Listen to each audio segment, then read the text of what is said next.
Hey guys, tonight we wake up high in a 19th century Austrian mountain village where the dawn creeps in through frost laced wooden shutters and the chill nips at your nose before you even fully open your eyes.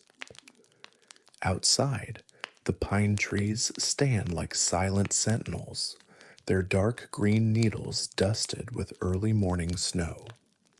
You probably won't survive this without a thick woolen jacket and a hot cup of something strong. But hey, that's the mountain life for you. So before you get comfortable, take a moment to like the video and subscribe, but only if you genuinely enjoy what I do here. And hey, drop your location and local time in the comments.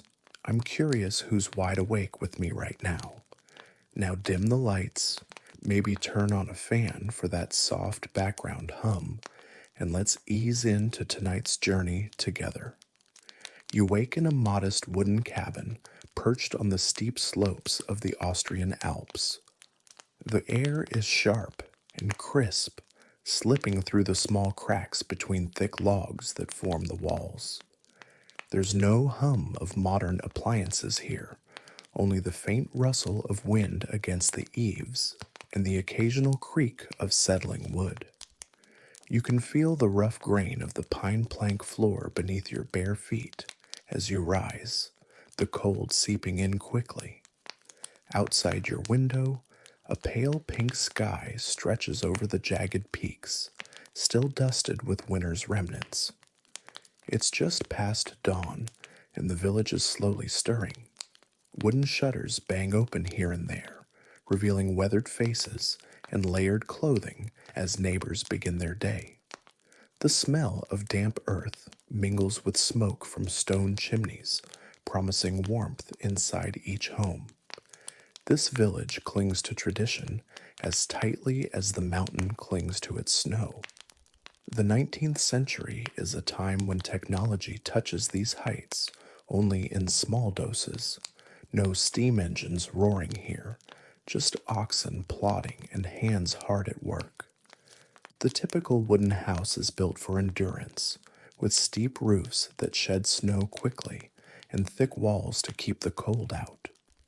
Historians still argue whether these architectural styles evolved primarily from climate necessity or cultural inheritance, but either way, the result is cozy simplicity. You pull on a coarse linen shirt and thick woolen trousers. The fabric feels scratchy but reliable, hand-woven from the village's own sheep. Wool was king in this region, essential not just for clothing, but for the entire economy.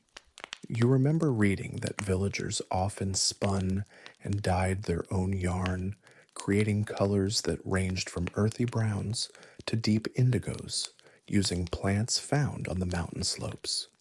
A quirky tidbit.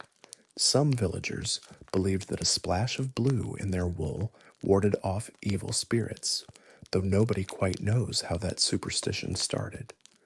Outside, the cobblestone paths are still slick with morning frost. You can hear the soft clatter of wooden buckets being dragged across stone and the low murmur of neighbors greeting one another in dialects thick with mountain vowels. The pace here is slow, deliberate. Time doesn't rush when the mountain demands respect. Your breath steams in the cold as you step outside and inhale the fresh air, a mix of pine resin, wet soil, and distant smoke. Somewhere, a rooster crows insistently, though its voice struggles against the wide valley echoes. The village dogs begin their morning patrol, barking sporadically as they chase away unseen forest creatures. Inside, the kitchen hearth flickers to life as the first fire of the day is coaxed from damp logs. The glow reflects off copper pots and a few hanging cured hams, reminders of winter's food stores. You imagine the smell of burning spruce mixed with the promise of coffee, or perhaps a thick herbal tea brewed from mountain plants. Life here is carved from the mountain's offerings and demands. The villagers wake before the sun, their bodies tuned to the natural rhythms rather than clocks. Naps, hard work, and communal meals define their days, but all begins with the mountain dawn you now witness. So here you are, caught between the biting cold and a warming fire, between centuries old traditions and the faint stirrings of change. And this morning, like every morning in the village, is a slow, measured dance with the mountain itself. The sun climbs higher, but the mountain chill lingers as you join the villagers in the steady rhythm of morning chores. You trudge down a narrow path toward the barn where the lowing of cows and bleating of goats weave together into the day's soundtrack. The air smells faintly of hay, leather, and something tangy, probably goat milk warming under the thick wooden roof. You probably won't survive this without tough fingers and a little patience. Milking by hand isn't a job for the faint-hearted. The villagers move with quiet efficiency, each step practiced and sure. Milking is an art passed down through generations, a kind of dance between person and animal. You settle beside a sturdy wooden stool, the rough wood pressing into your legs, and reach for the first udder. The coldness startles you, but the steady squeeze and pull bring warm, creamy milk into the metal pail. It's a humble moment, simple but essential. This daily ritual is more than just feeding the family. Historically, milk and dairy products formed the backbone of mountain nutrition and trade. Butter, cheese, and buttermilk weren't just food, they were currency and comfort in harsh winters. Historians still argue whether early alpine dairying evolved independently or spread from Roman agricultural practices, but either way, it's a tradition as solid as the mountain stone beneath your feet. Nearby, a grizzled man hums an old folk tune while working, his hands nimble despite the cold. You learn that some villagers add a pinch of crushed garlic to their cow's feed, believing it improves milk quality and wards off evil humors. A quirky, if unproven, belief. But who's to say the garlic doesn't help a bit with the smell? While you work, you can feel the steady pulse of village life, a community connected through shared tasks, hardships, and small joys. The barn is also a place for gossip and news, where farmers swap stories about the weather, livestock, or the occasional forest wolf sighting. The slower pace and shared labor create bonds that modern life rarely matches. As you finish, the pail nearly full, you wipe your hands on a rough linen cloth and prepare to take the milk inside. There, women will strain it through coarse cloth, skim cream for butter, or begin the long, patient process of cheese making, a craft demanding skill and patience. The dairy cycle is intertwined with the seasons, too. Summer brings lush mountain pastures where animals graze freely, yielding richer milk. Come winter, feed comes from stored hay and yields drop. This seasonal ebb and flow shaped not just diets, but entire village economies. You feel a sense of pride in this work, even as your muscles protest the unfamiliar strain. It's a reminder that life here isn't just about surviving the elements. It's about mastering them through tradition, hard work, and a good measure of stubbornness. The chores continue.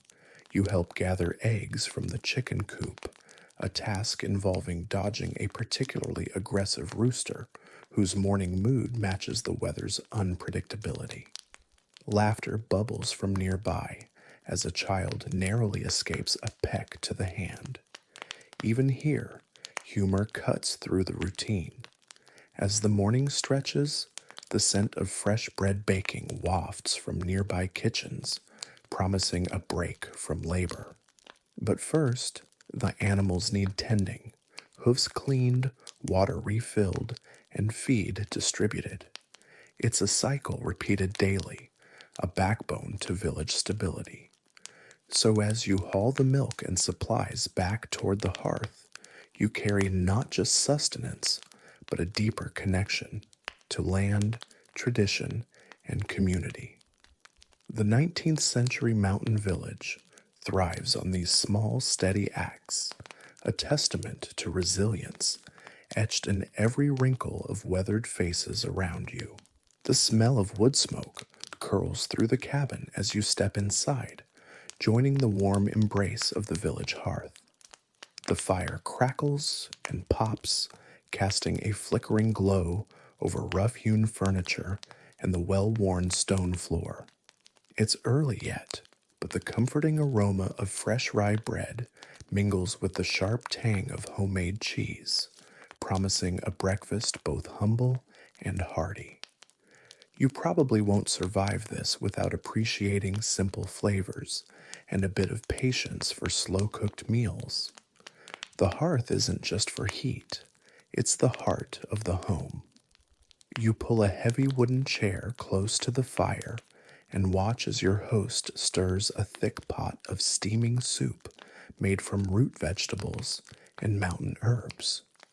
Smoke-darkened walls are decorated with bundles of drying flowers and strings of garlic, each telling a story of seasons past and meals yet to come. Breakfast here is unhurried, a sacred moment before the day's toil resumes. The staple rye bread is dense and earthy, baked in brick ovens powered by firewood harvested from the surrounding forests. You nibble a slice slathered with sharp, creamy cheese made from the morning's milk, the flavors grounding you in place and time. Historians still argue whether rye bread was the dominant grain because of soil conditions or cultural preference, but either way, it's the foundation of Alpine cuisine. A quirky fact: some villagers add crushed juniper berries to their bread dough, believing the resinous aroma not only improves flavor, but also repels insects during storage. A practical hack wrapped in folk wisdom. Outside the cabin window, you notice a faint haze lingering over the village square, the first signs of smoke from other hearths where families begin their morning rituals. The communal nature of these fires is essential, not just for cooking, but for warmth, drying clothes, and sometimes even brewing early batches of schnapps. Children cluster nearby, their cheeks rosy from the cold and the excitement of a new day. Their laughter rings clear as they chase a scrappy goat tethered to a post. The village dogs nap lazily on the stone steps, their eyes half closed in the warmth. As you eat, you overhear conversations in the local dialect, thick, melodic, and peppered with expressions that sound like songs.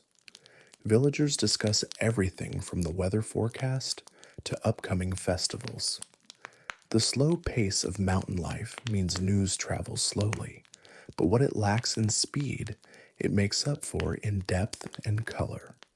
Breakfast is also a chance to pass down recipes and stories. The elder woman recounts how her grandmother taught her to bake bread, using sourdough starters kept alive through winter, a process almost like tending a pet.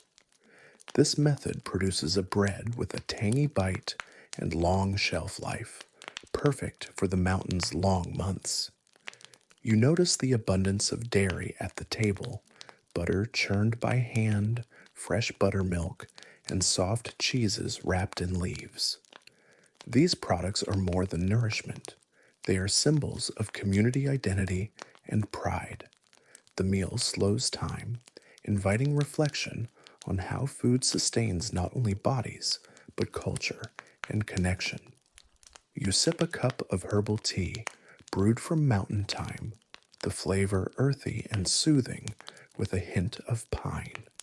Herbal remedies like this blur the lines between cooking and medicine in this village.